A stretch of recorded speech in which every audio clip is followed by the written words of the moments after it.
जय हिंद दोस्तों आप देखने वाले हैं कि जो सॉलिड्स लिक्विड्स और गैसेस होती हैं इनमें डिफरेंस क्या होता है। पहले हम सॉलिड को देखते हैं। देखो सॉलिड का शेप फिक्स होता है। भाई सॉलिड की जो शेप होती है वो फिक्स होती है। आपको भी पता है कि जब आप उस पर फोर्स लगाते हो तो डिफॉर्म नहीं होता। इसका मतलब उसकी शेप क्या है, फिक्स है, उसका साइज फिक्स है, तो उसका एक फिक्स वॉल्यूम होता है। ठीक है। जो सॉलिड्स होते हैं उनमें जो मतलब कह सकते हो कि जो इंटरमॉलिक्यूलर फोर्सेस होती हैं वो बहुत ज़्यादा स्ट्रॉन्ग होती है। इंटरमॉलिक्यूलर फोर्सेस मतलब कि किसी भी सॉलिड के अंदर जो उसके जो पार्टिकल्स होते हैं ना, कॉन्स्टिट्यूएंट पार्टिकल्स, वो एक दूसरे पर जो अट्रैक्टिव फोर्स लगाते हैं उसे कहते हैं इंटरमॉलिक्यूलर फोर्सेस। तो वो स्ट्रॉन्ग होती हैं, तभी सॉलिड एकदम कम्पैक्ट होते हैं। आपने देखा होगा। देखो जो सॉलिड्स होते हैं ना इनकी डेंसिटी भी ज़्यादा होती है। इनकी डेंसिटी ज़्यादा क्यों होती है? वही क्योंकि इनका ये करो ना वॉल्यूम जो है कॉम्पैक्ट होते हैं बहुत एकदम।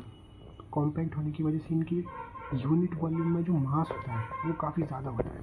तो इनकी डेंसिटी हाई होती है। इनको कंप्रेस नहीं किया जा सकता क्योंकि बहुत ज़्यादा रिजिड होते हैं। ये फ्लो नहीं कर सकते। आपको पता है फ्लो तो गैसेस करती हैं, लिक्विड्स करते हैं, भाई सॉलिड थोड़ी फ्लो करेगा। और सॉलिड्स में जो पार्टिकल्स की मूवमेंट होती है बहुत ज़्यादा, बहुत ना के बराबर होती है, मतलब बहुत कम होती है ना। इसीलिए तो सॉलिड एकदम कॉम्पैक्ट होते हैं। रीज़न वही है। एग्जांपल आप जैसे ले सकते हो, वुड हो गया, मेटल्स, अलग अलग टाइप की स्टोन्स हो गए, आइस हो गई, एक्सेट्रा एक्सेट्रा। और आ गया लिक्विड आ गया आपका। तो लिक्विड में क्या होता है ना, इसका शेप तो फिक्स नहीं होता क्योंकि देखो आप खुद ही, भैया अगर आपके पास जग है तो जग में पानी को डालो तो जग की शेप ले लेगा, बाल्टी में डालो तो बाल्टी की शेप ले लेगा, गिलास में डालो तो गिलास की शेप ले लेगा।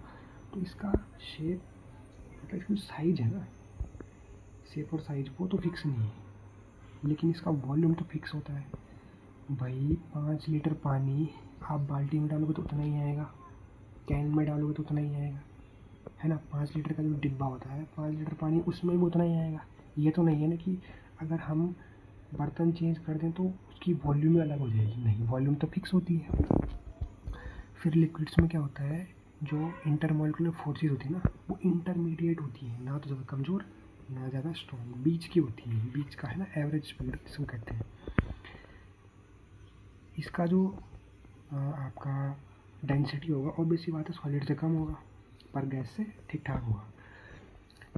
इसके बाद ये थोड़े बहुत इनको आप कंप्रेस कर सकते हो एक लिमिट तक, बहुत ज़्यादा नहीं पर एक लिमिट तक। ये फ्लूइड है भाई, फ्लूइड तो बहता ही है, तो बह सकता है।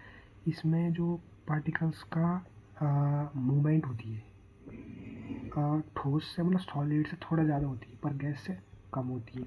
ये बीच का बंदा है, मिडिल मिडिल जिसको कहते हैं ना एवरेज बच्चा, वो है ये। इसके एग्जांपल्स वगैरह सब पानी हो गया, ऑयल हो गया, अल्कोहल हो गया, मरकरी वगैरह, इसके एग्जांपल्स होते हैं। अगला आ गया गैस।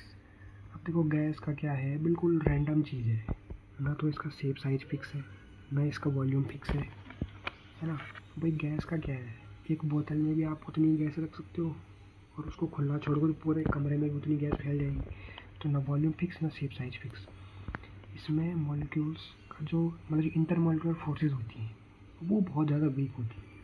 गैस तो गैस ही है भाई, हर जगह है, गैस मतलब एयर हर जगह है। तो इसमें इंटर मॉलिक्यूलर फोर्सेज बहुत ज़्यादा वीक होती हैं। इसकी डेंसिटी भी बहुत कम होती है।